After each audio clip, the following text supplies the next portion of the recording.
I remember sitting in the senior partner's office. He hadn't been there during my first interview. After I accepted and came back home for the holidays, they wanted me to come in and see Bill Sanders. And I sat in this big corner office with him for a couple of hours. And he was just talking to me about what they do, how they do it, finding out about me. And at the end, he said, if anybody gives you any trouble about being black, you let me know. And they're fired. I said, well, thanks, boss, but I've been black a long time. I think I can handle it. In a corporate world where all employees have great leaders with no egos that create fun cultures where people can do their best work, the employees and companies thrive while doing great things for the customers, themselves, and each other. Well, we know that rarely happens. I'm Jeff Palacio. I have been a leader for over 40 years for every t-shirt size company, from small 16 employees to extra large over 1 million. Please join me while I interview outstanding leaders that will share stories of great leadership and not so great. It will help you become a better leader while poking fun about all the crazy shit that happens in corporate America.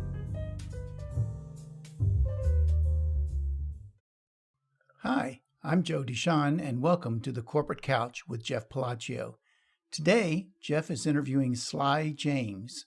Sly served 2 terms as the mayor of Kansas City, Missouri, from 2011 to 2019. Before holding office, Sly practiced as a trial attorney with trial, litigation, and mediation experience as both the defense and plaintiff attorney, with over 70 cases tried to juries and over 800 mediations.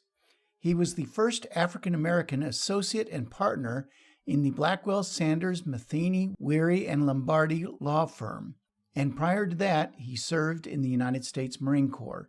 He is also the author of 2 books. Let's listen as Jeff talks to Sly. Sly, I'd like to welcome you to the Corporate Couch today. Thanks, Jeff. It's good to be here, man. So this is our second time we've seen each other. We had coffee at the Roastery Factory Cafe, and I was a little intimidated that that you were going to be really well dressed and have a bow tie on. So I did put on a sport coat, but I was glad you came in some very nice kind of like warm athletic leisure, whatever that genre is called. So well, when I got out of the Marine Corps, I stopped wearing that uniform. When I left the mayor's office, I stopped wearing that uniform too. I like it though. You had a brand for sure. So we'll talk about that. But I'm very honored that you're sitting on the Corporate Couch with me today. Just you have some unbelievably great accomplishments, and thank you for serving our country, and there's just so many great things to talk about. Kind of you to say. Thank you very much. So let's start with just maybe a little fun question. You're obviously, people know you because you were a public figure for 8 years and have done a lot of things, but like people that even know you fairly well, what's the big surprise for them? Besides, I heard you like oysters. Well, I don't know if there are any big surprises. I'm pretty much a blunt instrument and open book type person. But, I think that the one thing that people may not recognize is that I grew up in the inner city of Kansas City, and that experience provided me with the opportunity to be empathetic about a lot of different issues that affect a lot of different people. But the one thing that I think people are always surprised about is they find out that I was actually in a band and playing music back in high school and opened for Jefferson Airplane. I was, oh, wow, that's pretty cool. We'd have a conversation. But other than that, I'm pretty much a standard guy. There's nothing really shocking here. I love that. And just for all you Gen X millennials, Jefferson Airplane became Jefferson Starship, and you probably have to look up Starship, but I know you're very fluent in using Wikipedia. But it was one of the most popular bands in the mid to late '60s into the '70s, especially when they were Jefferson Airplane, based in San Francisco. Very nice. What instrument did you play, or probably still play? I bet. I did not play. I was the lead singer. I've been learning to play bass for the last 3 years. Wow. And I say learning because I sure as heck haven't learned it. But I actually even got in about 15, 20 minutes of practice this morning between Zoom meetings. But I always wanted to play bass because that's kind of the backbone of any music. Sure. Look unsung, but absolutely vital. Okay, this might be a first time reveal for you, but okay, you have to go on stage and sing a cover song from your 60s, 70s rock band days. What's that song going to be for you? It's probably going to be Little Wing by Jimi Hendrix. Oh, okay. Wow. Yeah. Jimmy. Love Yeah, it. we did a lot of Jimmy back then. We did a lot of Taj Mahal, Jimi Hendrix, some Airplane, a lot of different stuff, and a few things we wrote. Nice. Nice. Yeah. I love it. Love it. Um, yeah. So, growing up in Kansas City, what was fun for you growing up? What you loved doing? I liked school a lot. I was very much into school. That was my thing. And I loved playing ball. We had a CYO, Catholic Youth Organization, baseball team that I played on. I remember that we played so few games that when we had a rain out, it was like a depression. It was like Kansas City after the field goal was missed in the playoffs years ago, and everybody just went into a deep depression for a month. So Yeah. that's kind of how it was then. But I love playing ball. We were always out in the street, riding bikes and doing stuff, and just having a blast, man. We were typical kids. What position did you play in baseball? First base and a right field. Nice. Yeah, I Yeah. couldn't stick very well. And when they started throwing curves at me, that was probably the end of my baseball career. The demise of many of us in baseball. Yeah, if you can hit the curve, if you're a left-handed pitcher or can hit the curve, you might have a future. Right. Yeah, it's surprising when you go back because we're in the same age bracket basically, and the amount of little league games, at least I played, was per season were not that many, but you were like, oh my God, I was playing little league and it seemed like a lot, but it really wasn't that many games. It's like freshman football, you played 6 games. You were thinking, Right. so Well, the contrast was stark when we had our son Kyle, who turned out to be a pretty good baseball player, and he was playing travel baseball. And I remember one summer, a couple of summers before he finally hung up, he played 110 games in the course of a summer. yeah. And we were in Chicago for a week playing 2, 3 games a day, that type of thing. It was kind of onerous at the time. We were both working, but it was fun. We loved doing it. I remember in the Chicago thing, my wife had our daughter in St. Louis for a horse show, and we were and my son and I were in Chicago for baseball. And then when my daughter and wife came, we had 3 motel rooms, and they always put you in these motels in strip mall type areas.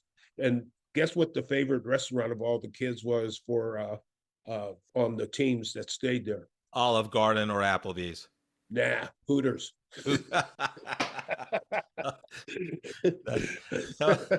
That's funny. I'm not sure if it was their favorite or coach's favorite, but we always went there a lot. Oh my God, that's funny. My niece from Wichita years ago, she's 22 now. She came for her birthday from Wichita, and we went. She was like 12. She wanted to go to Hooters. I'm like, okay. Oh, gee. Yeah. Yeah. Well, I'll tell you, it's the wings weren't that good. I don't think they were selling wings as much as they were selling other things. But Not like the okay. peanut on Maine for sure. Not at all. Not at all. Yeah. So any aspirations, Sly, as a child, like, hey, when I grow up, I want to be this. What was that for you? I knew early on that I wanted to be a lawyer. I don't know why, but I did. I should be correct and say that I knew I either wanted to be a lawyer or a journalist. And after a while, the journalist kind of went by the wayside, and it was lawyer all the way. So I've known that I wanted to be a lawyer since before high school. So was that because you were studious, you read a lot of, was it Abraham Lincoln or, William Jennings Bryan? And like, what was the person that kind of motivated you to become a lawyer, if there was one? I don't know, except I know that To Kill a Mockingbird had a major influence on me. Sure. But I also, and there were people who said, you ought to be a lawyer. You like to argue about things. It was one of those things where it just seemed to fit my skill set and my personality. I was the one in grade school and in high school that was acting as an intermediary between folks. I remember in college dealing with the police on behalf of the fraternity that I was in. So I always wound up in those types of situations where I was acting as a lawyer in some respects without portfolio, of course. It was just one of those things that I always liked. I found it to be an avenue to bringing about change. I grew up in the 60s like you did. And as you know, the 60s were tumultuous, somewhat like today, but not as political. I always thought that things could be different and change, and then looking for ways to make change. I was never one to want to burn things down. I wanted to find solutions to problems, and I thought being a lawyer was a great way to do that. The constitutional issues I thought were meaty and interesting. And then I found out that really the only way you get to constitutional issues is through criminal law. And I do not have the personality for criminal law. I'm too empathetic, it would eat me up. It worked out because it gave me an opportunity to be of some value and service to get things done and working for people and still make a living. Yeah, no, very nice. I mean, I would say you're in the minority of the almost now 70 guests I've interviewed.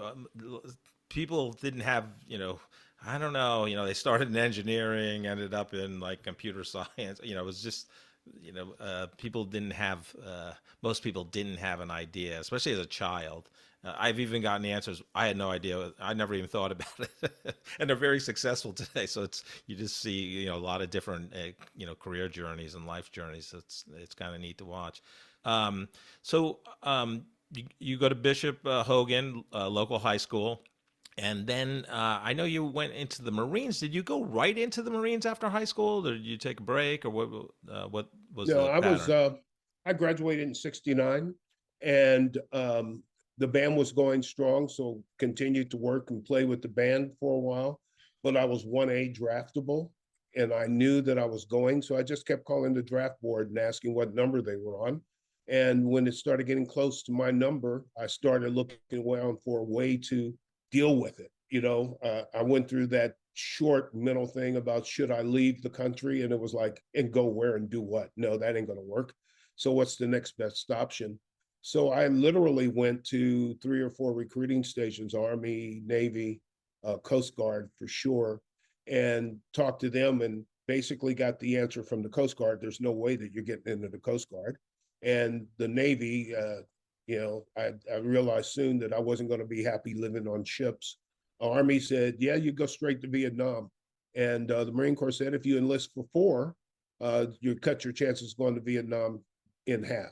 So in light of the fact that my father was a Marine, and we talked about that all the time, and how tough it was, and how it's so watered down, according to him at that time, I decided to join the Marine Corps. Never regretted it. So I joined the Marine Corps in '71, spent 4 years in California, Japan, and the Philippines, came home, got discharged, went to Rockhurst College in '71 and graduated there, 75 and graduated in midterm of '80. Wow. So a couple of questions. Why did the Coast Guard turn you down? They said, first of all, that they weren't taking people, and there were a lot of people trying to get into the Coast Guard. Secondly, there was something about they weren't going to take people who were married, and I didn't understand that.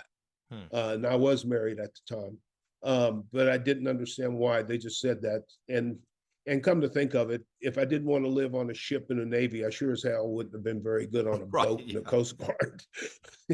Yeah, but you not only joined the Marines, but you went into like the MPs, the military police. What was that? Why was that decision?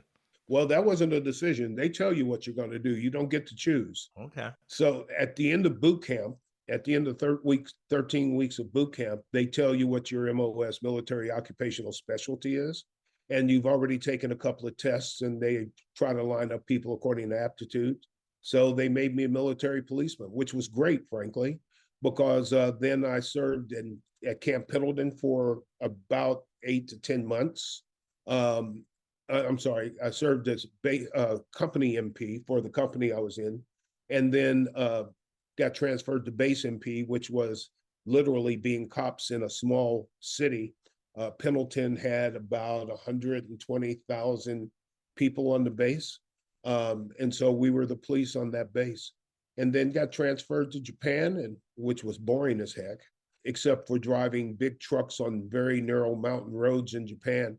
Had one guy that we had Dodge D100 trucks. If you've ever been to Japan, you know that some of the residential streets are about as wide as a couple of sidewalks. He got stuck between two houses in his truck, couldn't go forward, couldn't go Oh, back. There's no sunroof.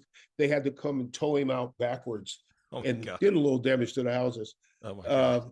and then got transferred to the Philippines for the last 7 months of my tour and loved every minute of it. Told them I'd re-enlist for 4 if they'd guarantee me 2 in the Philippines. And they said, everybody wants that deal, no deal. So I got out. I think when we had coffee, I told you I do work with Baron Lucas. He was almost 30 years as a Marine. He was a colonel at the end of his tenure, ran a 1,500 battalion fighter pilot squadron. So I emailed him yesterday. I said, hey, I'm talking to Sly James, former Marine, but he was in the MPs. Like anything I should bring up, like, or he goes, I would tread lightly with MPs because I don't know Sly, but he did give me this quote by Lieutenant General Chester Puller, the most decorated Marine in U.S. history.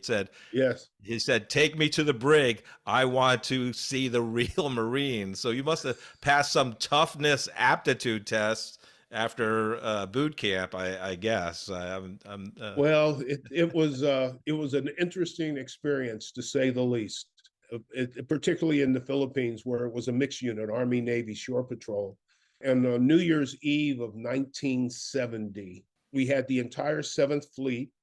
We had several foreign fleets, English, Australian, a couple others that were in port. It was the most people I've seen crammed into a 6-block area in my entire life, and they were all drunk. And that was a very interesting night. I'm sure. Who was I mean, no names, but who was the craziest person and what did they do that you arrested? We had an Aussie that was in town walking up and down the street with his pants down around his ankles. We stopped him once. He pulled him up, left. We saw him again, same thing, and wound up taking him to the brig. And just the transport of him to the brig was just hilarious. It was, I've never seen a guy so funny while they're drunk. The situation in Subic Bay during that time with Marcos and his Philippine constabulary was volatile, to say the least. And, it wasn't uncommon for the Philippine constabulary to pull a gun and shoot somebody on the street. So we had those things to deal with. But we had this favorite little restaurant that we went to and got to know the family. And the girls in the family would take us to all the distant islands and we'd picnic there and explore. It was a blast. There were some characters on Shore Patrol, let me tell you, because the only reason you're in the Longapo City, Subic Bay, is to drink, party, and chase women. Yes, my only reference to that comes from Officer and a Gentleman, Richard Gere's father, and him spent time at Subic Bay or something like that. But anyhow, the Aussie with his pants down in the streets reminds me of some of my college friends, but I won't talk about that. Yeah. So it looks like you started at Syracuse at law school. And so why Yeah. Syracuse? And I know you ended up at University of Minnesota, but tell us about your law school journey. Well, I was fortunate that I had a good friend who was the dean of students at Rockhurst, who found a fellowship and applied on my behalf, and I got a fellowship to go to Syracuse. So between the fellowship and the GI Bill, I didn't have to work. Everything was paid for. I had enough money to pay for a place to live and a little bit of spending money on top of it. So that's why I went. I transferred because I found out that part of the fellowship requirements was that I take a class, at least one class every semester outside of the law school. And that became an interference with law school. So I decided to transfer to Minnesota. They gave me the same fellowship. It was closer to home and it was a higher rated school. So it worked out perfectly that way. Although both places were cold as hell. Yeah. I thought I was getting a break leaving Syracuse and going to Minneapolis. I was wrong. It was worse in Minneapolis. Right. There's, I think in Syracuse, there's 4 weeks of summer, and in Minnesota, Minneapolis, there's 3 weeks. Yeah.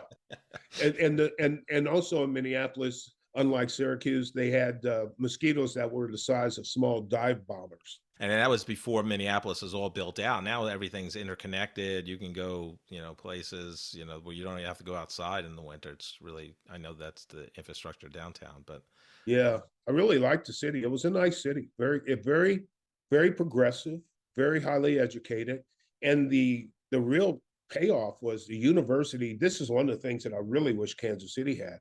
To have a university, have one of the largest universities in the country in the middle of your city, that changes the atmosphere, a whole lot of dynamics that way. It brings younger people into the fold at every level. The unfortunate thing about Minneapolis was their prime minority group that was underserved and underprivileged were Native Americans, and the indigenous people. We made a joke. I did an internship for the prosecutor's office, and we made a joke that we were always looking for a Native American in something other than an orange uniform, because that's generally where we saw them.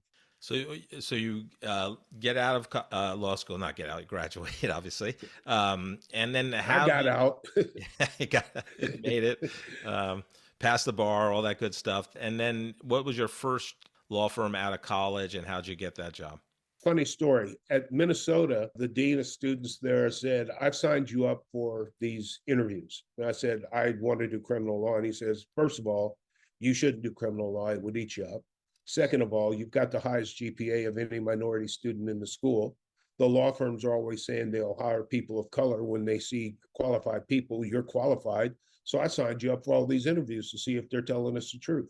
So I did a bunch of interviews in Minnesota with some private firms and with the Attorney General's office, had some offers from the Attorney General's office that I turned down.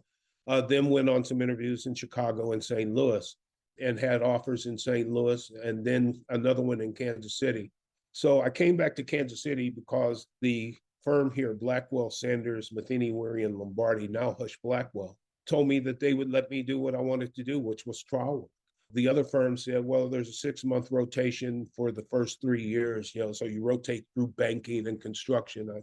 I don't have any desire to know anything about banking or construction law. So going to Blackwell allowed me to do what I wanted to do early. Secondly, I was their first and only African-American hire of any sort in that firm, and it was home. So I started working there and I started getting some really great experience from some super people.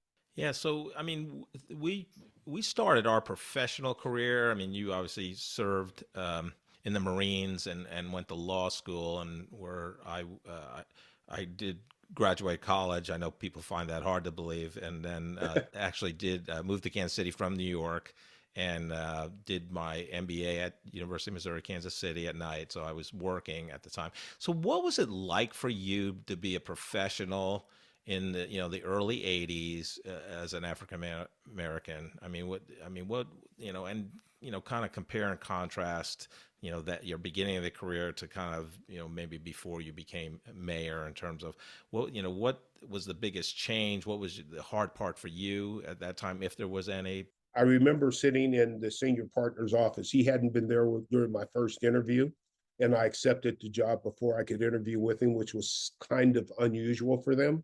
So after I accepted and came back home for the holidays, they wanted me to come in and see Bill Sanders.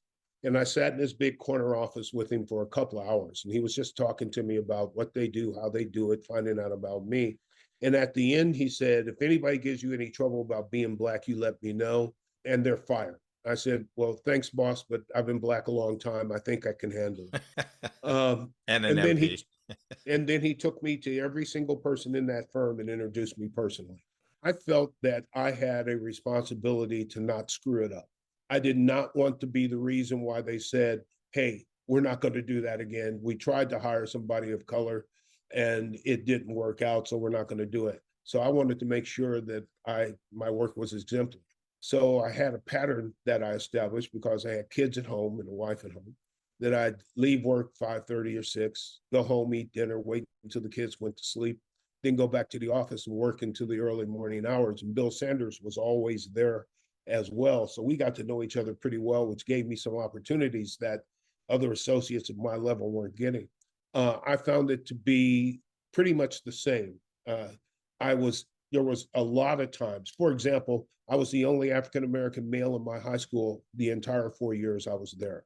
So being the only African American in a white environment was not new to me.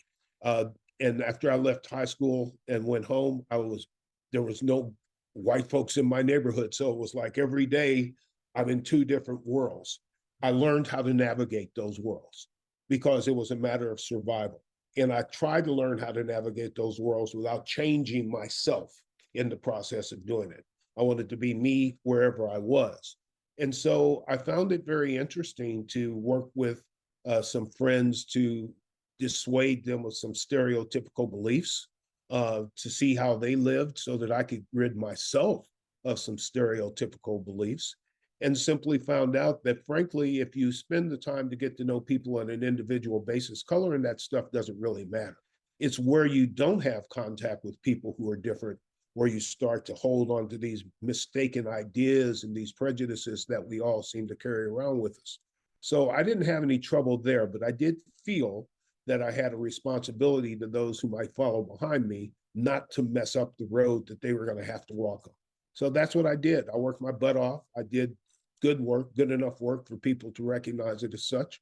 And things worked out well, and I became their first African American partner on time. And 3 years later, I left.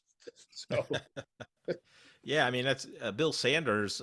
He was almost, I mean, Branch Rickey to Jackie Robinson. Not that the late '40s was a much different racial environment than it was in the mid '80s, but I mean, Bill obviously had the intelligence and leadership to say, we need to do this. This is smart.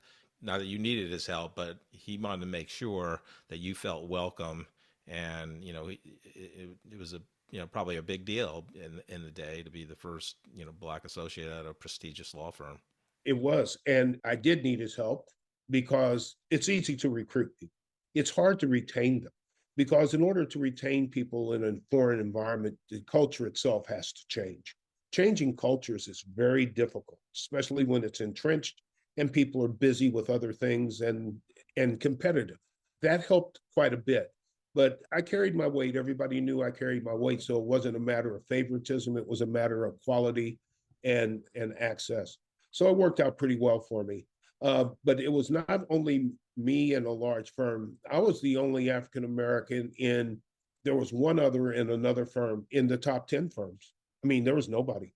Right. That's why when I became president of the Bar Association, that's the first thing we worked on changing. Yeah, I mean, I can imagine. I mean, two African American lawyers in the top 10 firms in Kansas City. And I think just like Jackie Robinson, you're self-motivated, you want to achieve, but I mean, it had to drive you a little bit harder because you wanted to set the standard. You couldn't leave room for mistakes. You had to outwork people. So I'm sure that was a motivator, and you wanted to set the example, much like Jackie did. Absolutely. And to do it in a way that did not make people angry or upset. I wasn't trying to cater to their feelings, but I didn't want to make a situation worse than it was. I wanted people, when they met me and got to know me, to leave thinking it was a good experience, not a bad one, and not something that was forced on them, but something that was enjoyable. So I made friends. I was pretty good at making friends. The other thing that was very interesting was that, first of all, being the only one of two in the large firms, you wouldn't believe how many people called and wanted me to be on this committee or that board or whatever, trying to diversify their environment. But the other thing that I thought was really interesting was that dealing with the courts saw even less diversity than the law firms did. One guy played a trick on me and said, hey, when you go up to this court, it was in a rural county. He said, when you go up to this court, you got to get real close to the bench because the judge is hard of hearing. So you almost have to lean over the bench to talk to him. And so I did that. And the judge said, what the hell are you doing? Back up. And everybody in the court started laughing because they knew that I'd been pranked. That so reminds me of the movie Brian's Song, when Brian Piccolo, who's played by James Caan, told was it Billy D. Williams that played It Gale was. Sayers? Yeah, told Gale Sayers, Hallis could only hear out of his left ear. So it was a scene in his office and Sayers keeps moving to his left side, talking to him every time Hallis would turn around. And Hallis finally says, Sayers, I know you have the moves. You don't have to show them in my office. I remember that movie. That was a classic movie. Yeah. Real tearjerker. Oh, yeah, God. So you become partner, and then what made you decide to leave after 3 years after becoming partner? When I joined Blackwell Sanders, I was lawyer number 38. It was one of the top 10 firms in terms of size. When I left, there was 150 lawyers. The firm just kept getting bigger and bigger and bigger and more impersonal. They brought in a new managing partner from another firm who totally changed the culture. And the culture became competitive. Whereas with partnership, it was like, okay, at the end of the year, everybody waits around to see the list to see what your bonus is. With the new change in management, it became individual meetings where you were invited to tell the managing partners group that was sitting there why you should make more money than somebody else. And I thought, I'm not going to sit there and crap on my friends and associates and say I should make more money than Joe because I did A, B, and C. And I didn't like that. So another partner, Nancy Kenner, came and said, I'm thinking about leaving. Would you want to leave as well? So we decided that we would do that. And I remember we were in our offices, which were side by side. And John Phillips, who was one of the senior partners, came by and asked what we were doing. And he kind of sniffed out that we were plotting. And he went and told Bill Sanders. And Bill Sanders called us to his office and says, are you planning to leave? Because nobody had ever left Blackwell Sanders before voluntarily. And so that was kind of a seismic shock. So we told him, yeah, and yada, yada, yada. And he took it well and said, there were times when I thought I would leave too, and I'm still here. So he broke out the whiskey and we started drinking and talking and having fun. And one of our first major cases came from a referral inside Blackwell Sanders that got us started. Nice. So we wanted to go, we had been doing all defense work, representing people who have been sued, a lot of insurance companies, doctors who have been sued, professionals who have been sued. Frankly, I got tired of dealing with insurance companies. I felt, frankly, that I'd rather be on the side of the plaintiffs. And so with Nancy. So that's what we did. We started representing plaintiffs and worked together well for 10 years and loved every minute of it. Yeah. And then did you go off on your own after that? That you disbanded Kenner James or? No, I went and set up a shop downtown for a couple of reasons. My practice was changing and I was getting kind of tired of doing straight up litigation. So I hired a couple of associates, started doing mediations, but also I was president of the Bar Association at that time. So Nancy and I are really tight. I'll be at dinner at her house next weekend, as a matter of fact. We're still best friends. But no, it was just time for a change. I've always thought that you need to reinvent yourself every 10 years or so. You just get stale. And it was 10 years. I was at Blackwell 10 years. I was at Kenner James 10 years. I was at Sly James firm for 9 years. I was mayor for 8 years. So it's always been around that time that I started getting antsy and wanting to see a change. And it's been good for me because it's kept me sharp and it's kept me in a position to be a lifelong learner. If you do the same thing forever, you sometimes think that you don't need to learn anything new. But when you change what you're doing, you have to learn something new and different approaches and different modalities and different applications and all that stuff. So I credit changing career paths every 10 years or so with keeping me fresh and my mind active. Yeah, no, I love it. What do you think that came from, Sly? Was that just an innate thing, or did you have people in your family that you role modeled yourself after, or? I don't know where it came from, to be quite honest. That was not the pattern in my family. My father worked his butt off doing essentially the same thing for as long as I've known him. He was good at it. He was successful at it. He made a lot of money doing it, but it was the same thing over and over and over and over and over again. And I certainly don't fault him for that because it certainly inured to my benefit, put food in our stomachs and clothes on our back. I just did not have that kind of straight line mentality. I have a lot of things that I find very interesting. I'm easily distracted by the latest thing.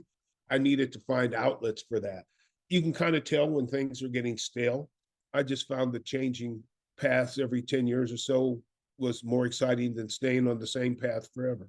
What made you want to run for the mayor of Kansas City? Because I believe you had really, I know you've probably served on committees and things like that, but you really had no political experience, I'll say. None at all. No, certainly not as a candidate or anything close to that. I knew people who were in office and worked with them on a project here, a project there. So I knew it wasn't brain surgery because I knew the people who were already doing it. But the thing that made me want to run was really a couple of things.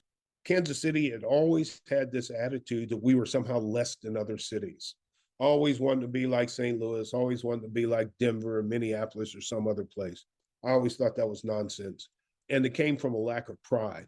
And then during the Funkhauser years, when absolutely nothing was happening, and even worse than nothing, bad things, negative things were happening, I had a rule that if you're going to complain about stuff, then you either have to do something about it or stop complaining.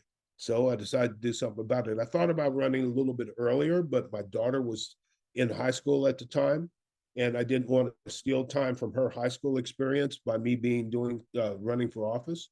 So when she entered college, it was time for me to give it a shot.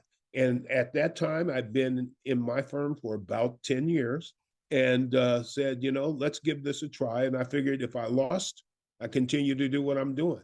If I didn't lose, then I'd change something.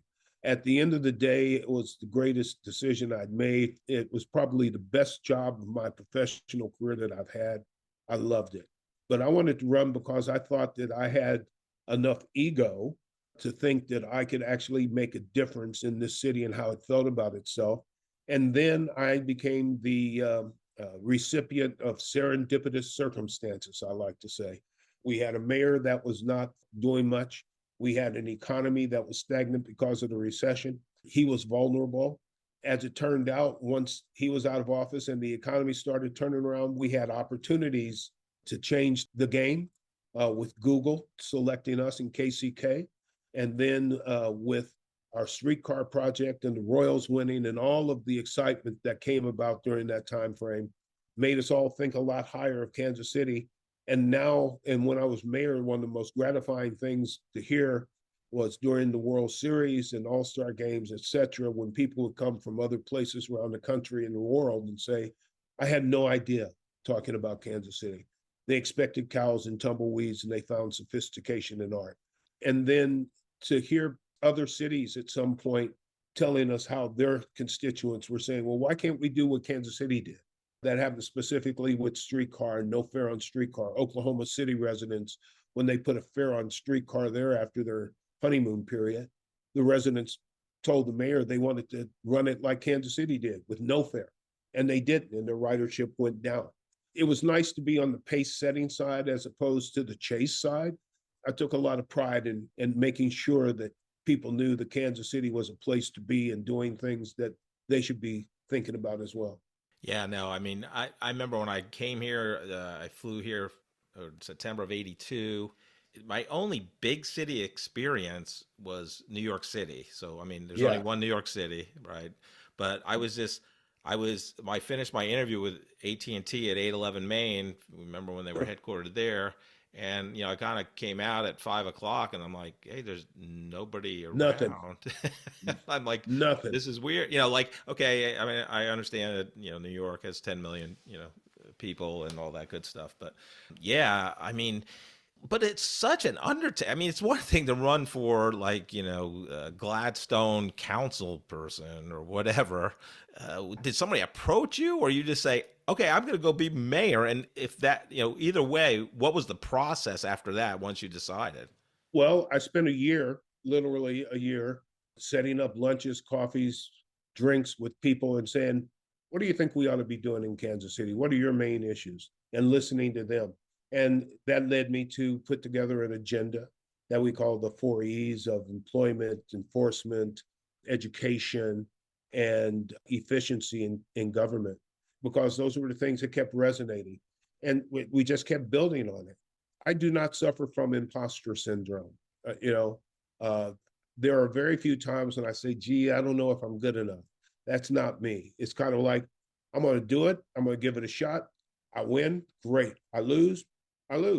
So I kind of went into it loose, knowing full well that I had a hill to climb. I was not the most well-known.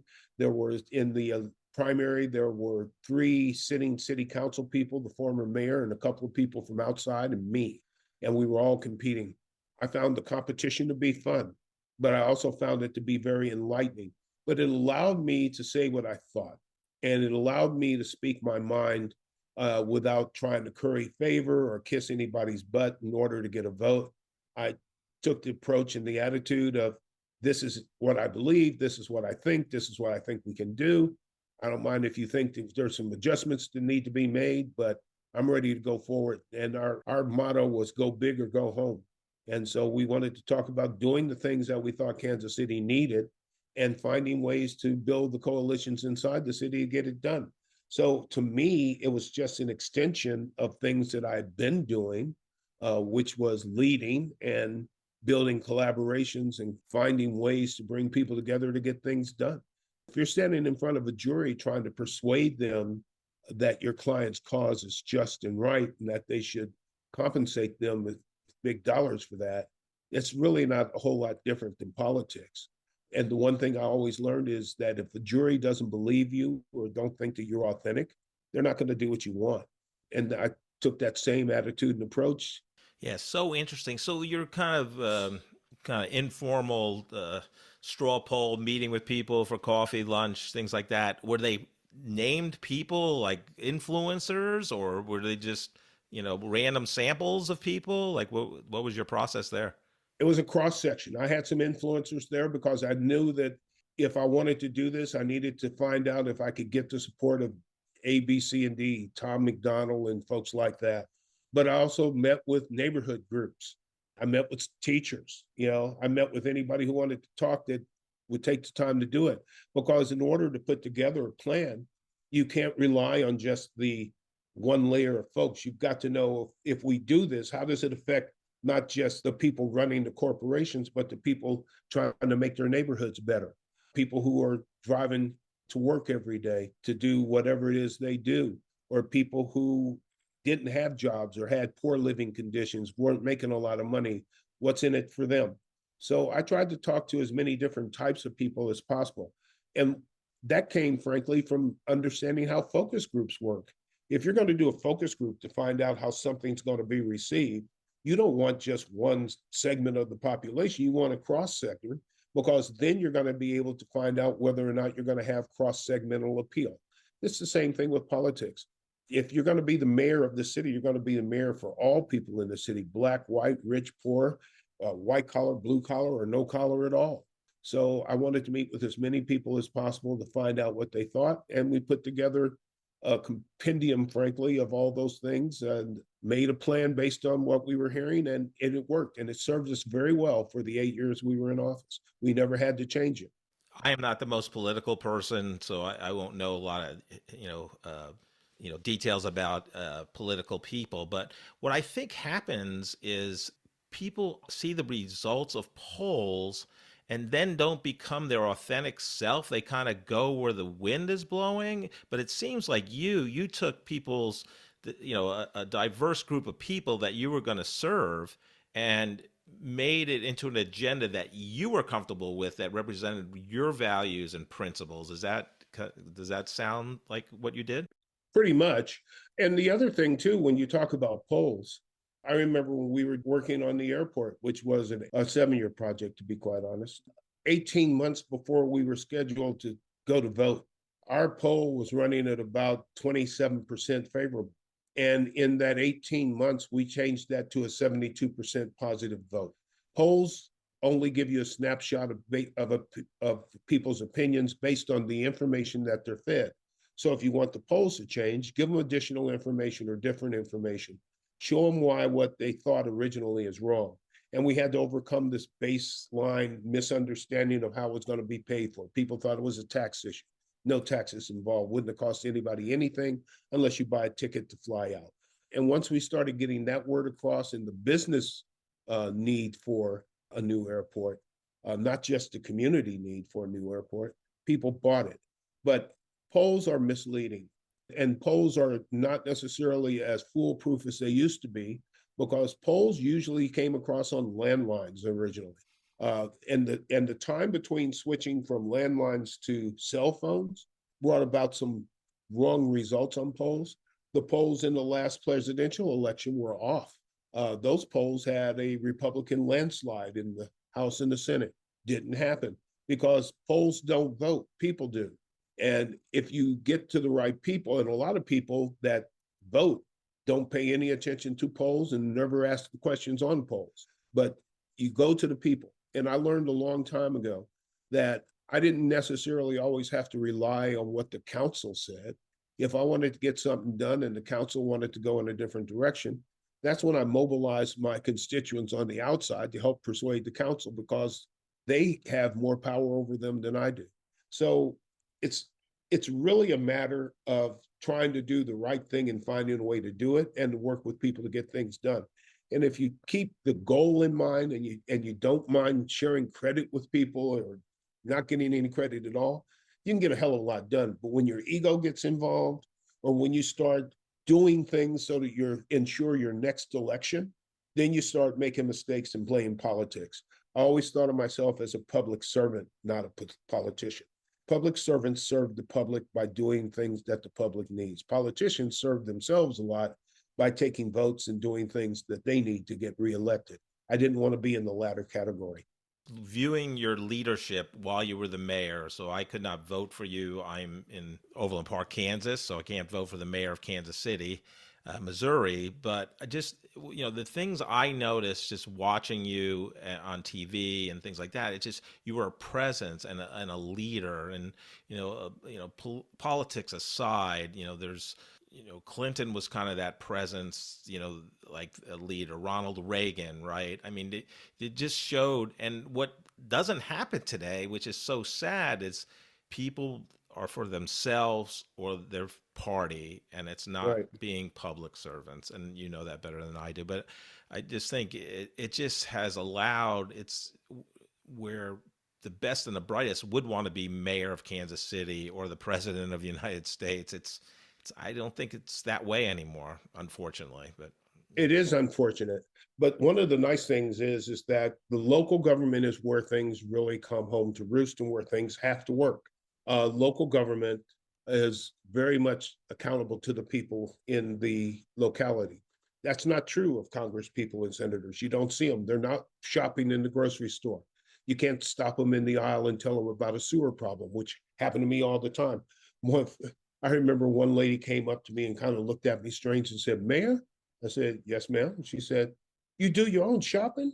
I said, "I do my own eating." So yeah, somebody's got to. But yeah, and then we had a conversation about her neighborhood and something that was going on in her neighborhood that lasted 20 minutes. yeah, That's what happens on the local level. You have to be accountable to the people you're serving. That conversation wouldn't have happened with a congressperson or a senator. They wouldn't have been there in the first place. The local level is where we actually can have an impact on people's lives day to day. All the problems that the state and the federal government create come down to the local level, and we have to find solutions to it. If they decide that they don't like Obamacare or the Affordable Care Act, that doesn't mean that we get to stop treating people, which is why we have 3 health levies in order to treat people who can't afford it. When all these things happen on the state and federal level, they're implemented locally and they affect people, and we have to deal with that. That makes you accountable. And that should make you understand the value of being a servant as opposed to being a politician. A politician will take the position that is most beneficial to their long-term career. And I don't mean that's across the board. I don't mean to be totally negative about politicians because a lot of people in politics do a lot of good things. The idea of politics anymore is my party versus your party. I'm not going to talk to you if you don't like my idea. We can't figure out where to go to lunch together, let alone how to put together a budget or how to stop problems that are occurring or what facts are, what the truth is. On the local level, you can't get away with that. Besides that, the problems and the issues that we deal with are not political. Nobody cares whether it's a Republican or a Democrat trimming trees or laying pavement, repairing sidewalks or water infrastructure or building a new hotel. Nobody cares about that. They want to see the job done and the services delivered. this is going to be a Mike Wallace type question, so be careful on this, Sly. I'm just warning you.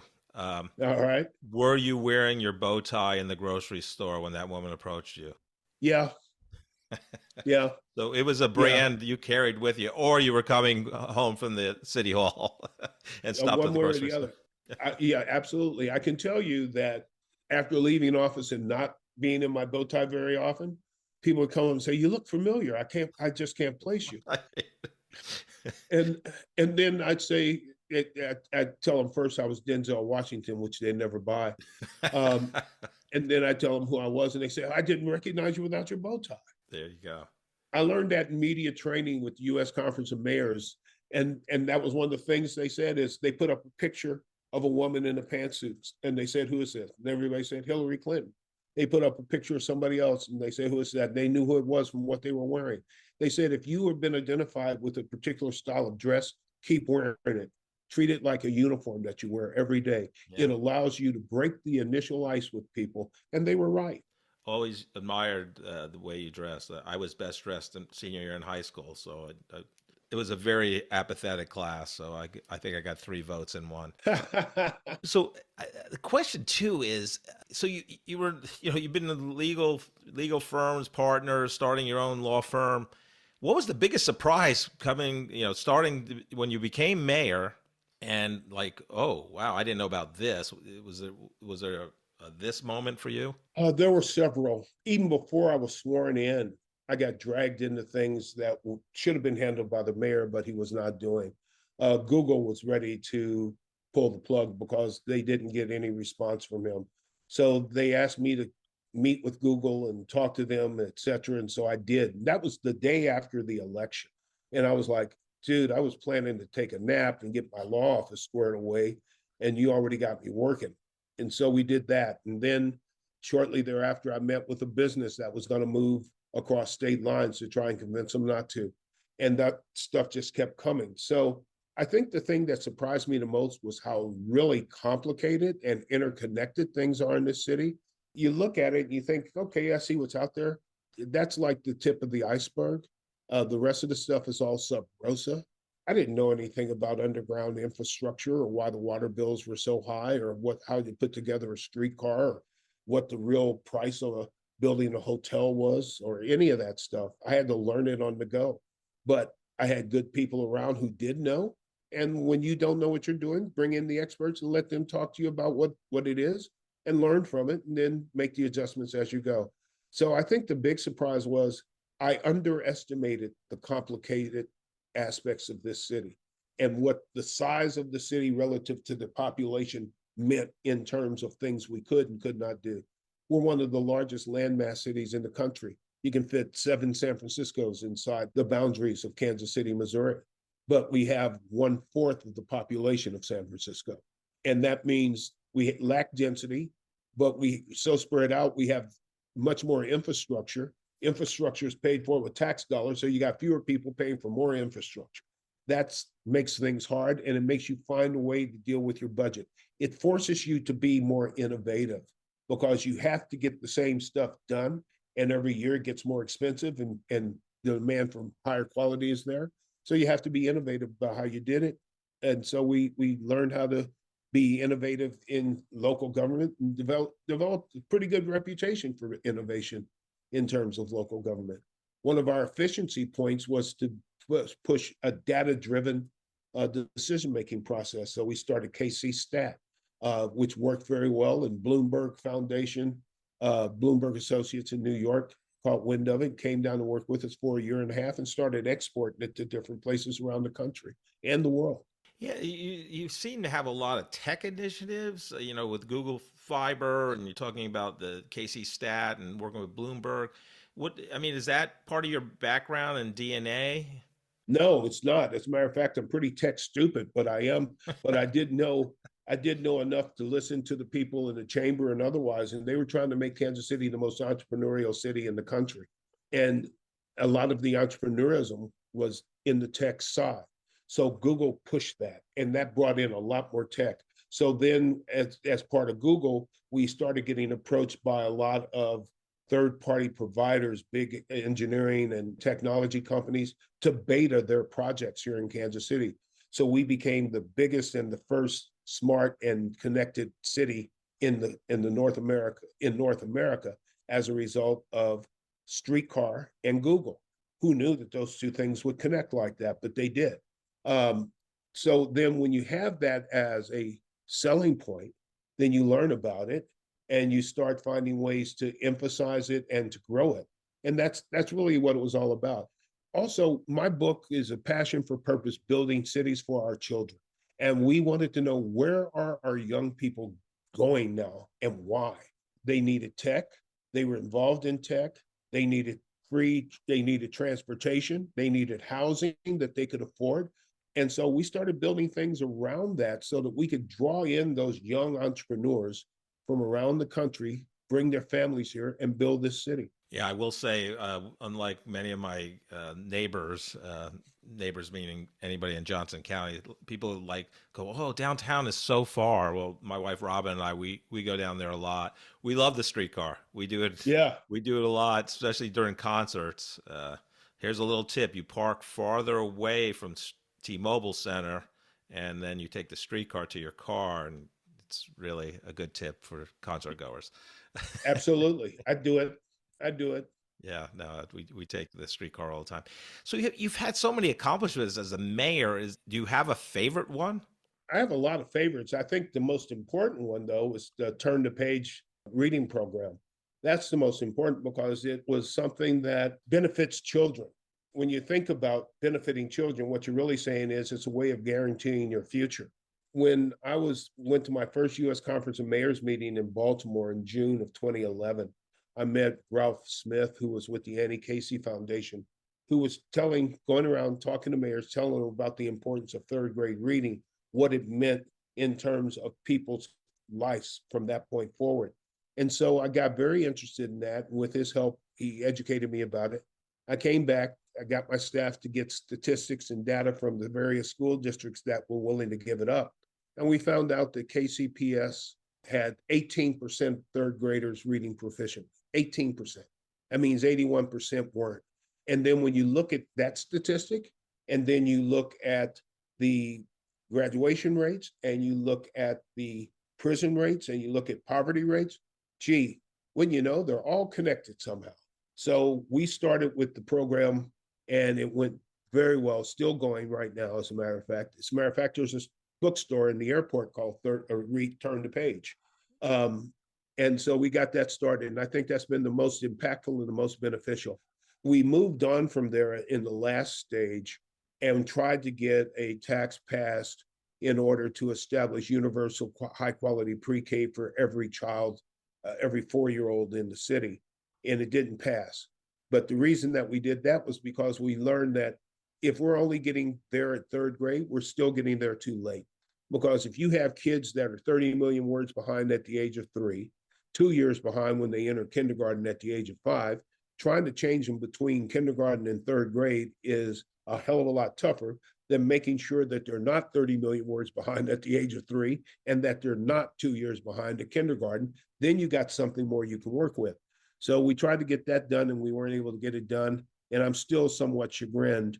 And I sometimes think, I wonder what would have happened if COVID had come before our vote and people then had to experience what it was like to have children who were out of school, who needed childcare, who needed daycare, who needed high quality early learning, and it wasn't available. If we had the vote after that, would it have been different? I think it may have been better. I don't know if it would have been enough, but it would have been better. Right. Now, all of a sudden, you can't go too many places without having a conversation without childcare and early childhood education. But typical of us Americans, we always want to treat the disease as opposed to eliminate the causes of the disease. One of my podcast guests, Kristen Ragusin, she wrote the book, The End of Scarcity, and she's a financial advisor. She's been with Merrill Lynch for 27 years, which became Bank of America. Now she's at Raymond James, but it's a fantastic book. I'm going to send you the link to it. But she came to Kansas City because there's a UMKC professor that's very astute on money and the history of money. And there was some conference here. Anyhow, we didn't get a chance to meet face to face because we've only met a couple times via Zoom. And she has traveled everywhere, like, Middle East, Europe. I mean, always on a plane. And she said, Kansas City is the nicest airport she's ever been in. Very glad to hear that because that's exactly what we wanted. It's an airport that the city deserves. 100%. Yeah, It, it is. It's you don't feel like you're in Kansas City, right, having lived yeah. here 40 plus years. It's It's nice to get out of the Soviet era bunkers that were that was the old airport. is there accomplishment when you were mayor that maybe hasn't seen its major impact yet because it's a long game? Well, turn the page, I think is one of those. But when I think about those things, I'm thinking about things that have a direct impact on people. And at one point, we had KC Nova, Kansas City Kansas City No Violence Alliance that showed good promise. And guess what? Politics got in the way and it went away.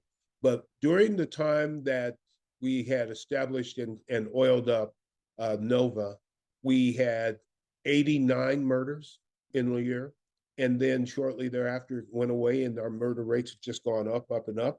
We had a program called Teens in Transition, TNT, where we would get referrals of kids from high school counselors or police officers or church members that they thought they were headed in the wrong direction, hanging out with the wrong people. We get them into the program, pay them minimum wage, have them come to Arts Tech, and they would work with other kids like that. I got to see them when they came in and they were sullen and angry and didn't want to be there and they didn't want to deal with the cops. And then I got to see them at graduation when they were hugging the cops and talking and laughing and being friends with everybody and staying in touch. We were able to change kids' lives, and we had data that showed that 68% of the kids that went through that program had no negative contacts with police in 3 to 5 years thereafter. For that, they were having contacts all the time. So we changed people's lives. Those are the things that matter. We can build buildings all the time. We can always have good airports and nice hotels and good places to eat. But if we don't take care of our kids better than what we're doing, then we're just going to have the same problems over and over. We're still going to have a population that's divided, that's underemployed and undertrained. And that scares me from the standpoint of the changes in this society are so rapid, particularly in the technological phases, that if we aren't doing more to prepare our kids for those changes, we're going to fall behind as a country. Not only that, we're top heavy. There's more older people over 60 than there are young people under 21. So we're top heavy. So we have fewer people to support more people who are not going to be as productive as they age out. I'm always looking for ways that we can solve short-term problems, do things on the intermediate side so that we are continuing to work on, make the tweaks that are necessary with a view towards long-term sustainability of the solution. But when we have chronic problems, we don't have sustainable solutions because a lot of those solutions are imposed through a political structure that changes every 4 or 8 years. And every time somebody in leadership changes, they want to do their ideas, not the old ideas. They're never going to give credit to the people that came before them that got some things done. They're going to sweep them out and do something new. And so we bounce from one thing to the other without ever solving the problems that have been with us for decades and lifetimes. Yeah, and the mayor of Kansas City, it is a 2-term limit. Is that correct? Right. Yeah. So I didn't mention that when you ran for re-election, you had 87% of the vote, which is pretty damn good, Sly. I was happy. But so you 2019 you leave office, Yeah. and then you start Wickham James. Tell us what that company does, and I know you're partnering with your longtime chief of staff, Joni Wickham. So tell us about that. Joni is not just my former chief of staff and partner. She's my friend. She's my very, very good best friend. Smart as a whip, very dynamic woman. Our skill sets and personalities mesh quite well. She is a lot of things I'm not, and a lot of things she's not. And we get along and make it a whole. But what we do is we do a lot of consulting on various things. We do a lot of public policy consulting, worked on the Medicaid expansion. We're working on a paid leave initiative now. We have a program at Harvard called PMI, which is Project on Municipal Innovation, where we work with chiefs of staff from around the country to talk about innovations in municipal government, meet with them twice a year at Harvard, meet with them 4 times a year virtually. and gather information and data about how to get more things done on the local municipal level, innovatively recognizing that the funding is always going to be tight. We work on public relations for nonprofits. I worked with the Kauffman Foundation on an organization called Mayor's Council for a while until they disbanded that under new leadership, where we went to different cities and talked to other mayors and their staffs about ways that we could help them enhance their entrepreneurial base and innovation in their city. Joni worked with an outfit called She Should Run, which was designed to help women get into politics. We did some child care work. She's on the board of one child care organization. I'm on the board of Girls Preparatory Academy, which is the first all-girls charter school, mostly catering to the underserved, a lot of African Americans, Latinos, in eastern side of Kansas City, with Christine Kemper as the founder there. We do a lot of public relations work. We've done a little bit of political consulting. We're putting together the U.S. Conference of Mayors Conference here in Kansas City in June of 2024. We're going to do some statewide stuff. I worked with St. Louis on helping them mediate the distribution of their NFL settlement. I do mediations as well. We have a very varied and interesting practice. Enjoy it so far, but we're reaching a point where there's just the two of us by choice. And we're saying, okay, if we take on much more work, how are we going to handle it? And trying to figure out that dynamic of taking on more work that's interesting with only the two of us and only so many hours in the day. But we'll figure it out as we go forward. It's a happy problem to have. I have no doubt you'll figure it out, Sly. You're not. Things are always happening, and always for the good of things. So I love that you do that. I always like to help two groups of people on this podcast. One, I'm very empathetic towards the recent college graduate now going to begin their professional career journey post-college. What advice do you have for them as they embark on getting their first job and then their career journey as a whole? Learn how to communicate with people face to face. Do not rely on emails. Do not rely on text. Learn how to communicate face to face, because that's where the real magic happens, and that's where you're going to get your best leg up. Second, keep your pride out of it to some extent. Get your foot in the door, learn everything that you can, and after you've exhausted that, if it requires a move, make it.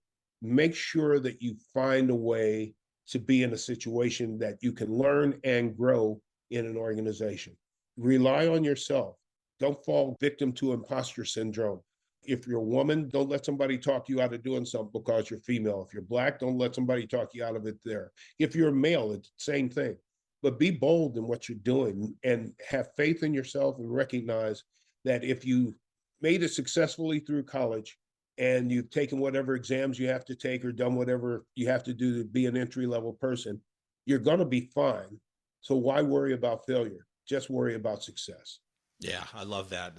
I love the face-to-face too. I don't think I've heard that of all the guests I asked, because it is so, especially with COVID, that group of students and young people that went through learning via via Zoom and not face to face. I think it impacted them. I taught a class last spring semester at University of Kansas in the business school, and you can just tell a little bit they're reticent about being face to face, for lack of a better word. If you have an attitude that before somebody calls you on the phone, they need to text you first, then you're headed down the wrong path.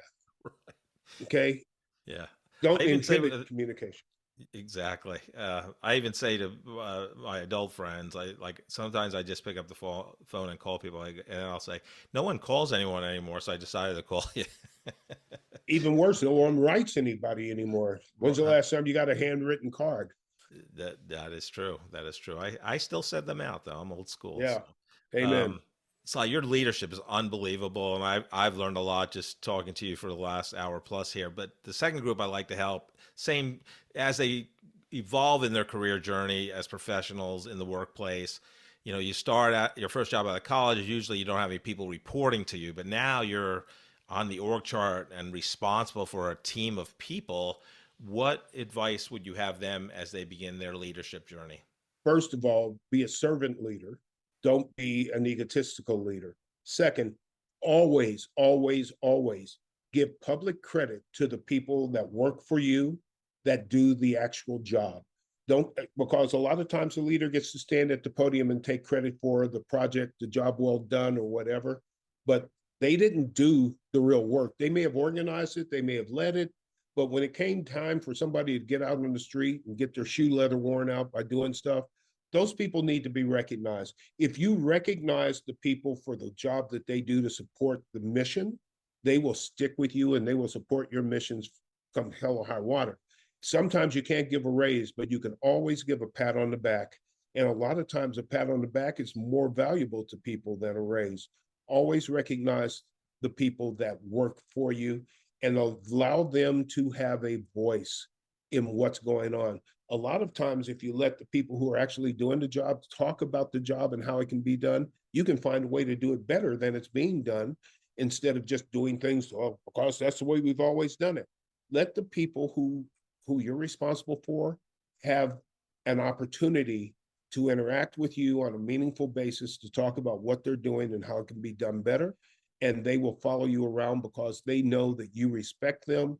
And if you respect them, you're much more likely to get respect from them. Yeah, that's a great advice. I love that. Sly, you've been incredible. I'm honored again to have you on the corporate couch, and I could have talked another hour. We didn't even get to your books. We talked about your first one, A Passion for Purpose, but we didn't get to talk about the opportunity agenda. But so we'll have to save for our next conversation on the corporate couch. But thank you so much for coming on today. Jeff, it's been great talking to you, and I enjoy it very much, and I appreciate what you're doing because you're spreading knowledge, man. If anytime you're spreading knowledge, you're doing something good for people. Thank you, Sly. Have a great rest Thank of the day. You too. Joe, I can't tell you how honored I am to have the former mayor of Kansas City and probably one of the best mayors in Kansas City history, Sly James, as a guest. Just there's so many great things to talk about with him. I'm going to start that his band, where he was the lead singer, opened for Jefferson Airplane. Isn't that great? Jefferson Airplane was one of the top rock bands of that era. They then became Jefferson Starship, got watered down a little bit, but anyhow. And, he was the first Black associate at one of the top 10 law firms in Kansas City, became the first Black partner of that law firm. He's almost like the Jackie Robinson of Kansas City law firms. And, he's just a lifelong learner. So, he said, I make a change every 8 to 10 years. I have to go on to something else. It's not like he got bored, but he just wanted another challenge. And the most unbelievable thing for me, and I know you're a little more politically astute than I am, but he became mayor of Kansas City, which is like the 31st largest city in the U.S., and with no political experience as a candidate. And he basically said, look, Kansas City is in a rut. The leadership is not good. And either, if I'm complaining about it, I either have to do something or not complain. And so, and the other thing about him, to take this journey, he decided to wait. This is how he is as a family person. One of his daughters, maybe his youngest daughter, was going to be a senior in high school. He didn't want to take time away from her, so he delayed it till she got out of high school, and then started with these. He basically did a listening tour of Kansas City for a year with influencers, with just people off the streets, and he wins the election, and he knew nothing about politics for the most part. To me, it's mind-boggling. He's not a tech person, but he did all these tech initiatives. KC Stats, Google, bringing Google Fiber here, the smart city tech deployment that he did. He was responsible for the streetcar, which is a model for other cities of our size. The airport was an 8-year plan to get that all done. It finally was completed after his 2-year term, but just incredible. And that you just have to be so good at leadership to make the changes he made. And he's a man of a person of, he knows no color or, demographic or sociographic. It's learning about people and listening to people. And I'm amazed. And again, I'm just so honored to have him. But Joe, what did you take away from the episode? This was without a doubt one of my favorite interviews that we've ever done. And it tells you the kind of caliber of interviews that you can come to expect when you visit the Corporate Couch. I mean, we've had an award-winning morning disc jockey. We've had a brigadier general on. We've had CEOs and CIOs. We've had entrepreneurs. And now we get the mayor of Kansas City, or the former mayor of Kansas City.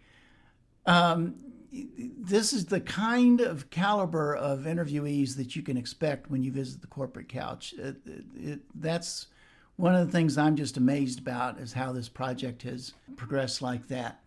Sly, I tell you, he's about the least political politician I think I've ever seen, because none of the stuff that he did had anything in the world to do with politics. It all had to do with just making Kansas City a better place to be. That's what he wanted to do. And even the idea of waiting until his daughter got out of high school, that wasn't a political thing to do. That doesn't even make sense for politicians to do those kinds of things. But that's what he did. And one of the things that I was really impressed about, of course, as a computer person myself, is that he insisted that all of his decisions be data-based decisions, or data-driven decisions, which is so not like what a politician would do. A politician usually goes into a job because he wants to do X. He wants to do these things. Sly went into the job saying, I want to do what's right, and I'm going to let the data tell me what is the right thing to do. And he even admitted, I'm tech stupid. That was his quote that I wrote down. I'm pretty tech stupid, but I know that these kind of things, the Google Initiative and the other things, the data is driving the fact that this is the thing that needs to be done for Kansas City. So it was an amazing, amazing interview, and I'm just overjoyed to be a part of it. The other crazy part, when he made the comparison with San Francisco, where San Francisco is seven San Franciscos in terms of land mass can fit into Kansas City land mass, but we're 25% of the population of San Francisco. Kansas City is it's a strange city geographically because spread out. It is so spread out. Yeah. He said that was one of the biggest things he had to learn. It's like, oh man, I mean, he knew nothing about a lot of things, but it was like, yeah, I mean, it's different if you're, doing Gladstone, versus, downtown Kansas City. There's different challenges, like San Francisco or even New York City. If you're the mayor there, it's a city. Mm-hmm. It's a big city in a small area, mm-hmm. So yeah, just phenomenal. What leadership advice, based on the great Sly James episode, would you want to impart on our listeners today, Joe? We're going to go from Sly James to that great philosopher named Calvin, who one time told his pet tiger Hobbes, he said, "They say that the world is a stage, but obviously the play is unrehearsed and everybody is ad-libbing his lines." Thank you so much for listening to this episode of The Corporate Couch. If you enjoy the podcast, I would love for you to take 2 minutes out of your day to rate us 5 stars and write a review. Please join me next week to learn from another great leader sharing their professional journey and insights.